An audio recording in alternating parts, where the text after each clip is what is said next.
যান, রিটার্ন নিয়ে যান বাইকটা ভাই। ভাই কান্না করেন না, রিটার্ন নিয়ে যান।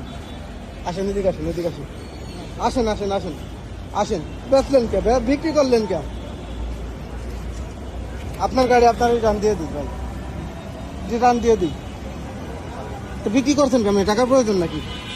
হ্যাঁ, আছে কিছু কিছু সময় অনেক কিছু ত্যাগ স্বীকার করেও অনেকের মন রক্ষা করতে হয়, এটাই ভাই।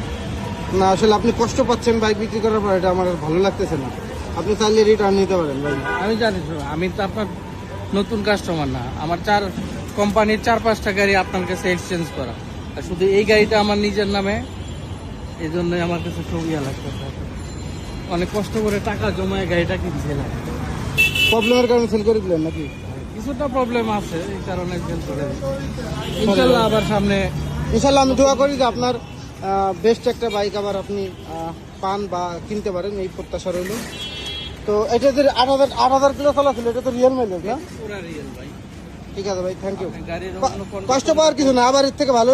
শোনেন, আল্লাহর পরিকল্পনা হলো সব থেকে উত্তম পরিকল্পনা, বুঝছেন? আল্লাহ চাইলে আবার আপনার এর থেকে ভালো বাইক অথবা আপনার নামে বরাদ্দ হতে পারে আল্লাহর তরফ থেকে।